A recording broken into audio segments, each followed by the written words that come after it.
L'église Saint-Omer de Milam, plusieurs fois centenaire, recèle un trésor qui fait frissonner ses colonnes et les fidèles, son orgue. Construit dans le deuxième quart du XIXe siècle par Pierre-Charles van Peteghem, descendant d'une illustre famille de facteurs d'orgue depuis le XVIIIe siècle, il est aujourd'hui classé et inscrit dans les tournées d'organistes internationaux. C'est justement un grand organiste néerlandais qui est venu lui rendre visite dernièrement.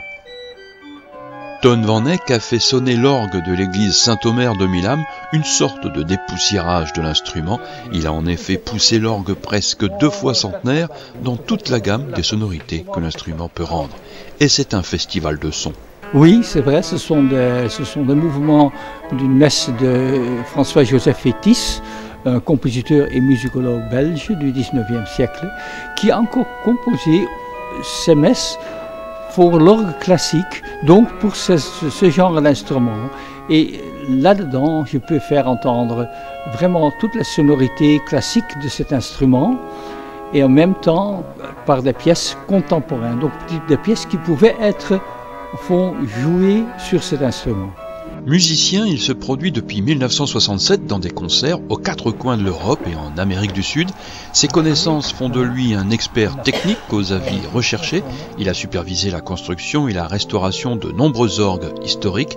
Après avoir pratiqué l'orgue de l'église de Milam, il apporte son avis sur l'état de l'instrument. Oui, il y a quelques petites choses, mais quand il y a l'accord annuel de cet instrument, c'est facilement à réparer. C'est une question d'accord, de quelques tuyaux qui ne parlent pas, mais c'est souvent, surtout les jeux d'anges sont très sensibles à la poussière, donc il faut qu'il soit une fois accordé et puis il marche tout à fait bien.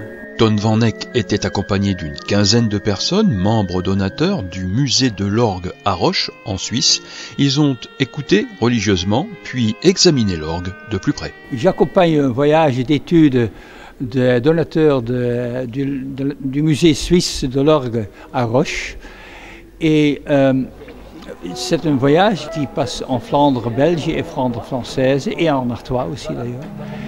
Et je voulais absolument montrer cet instrument qui ressemble beaucoup à celui de Haringen, l'autre côté, le côté de la frontière.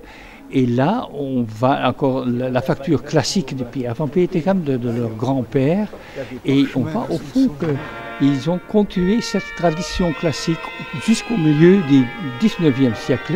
Toon van Eck, qui connaît bien l'orgue de l'église Saint-Omer de Milam, est venu jouer un programme pour éprouver l'instrument.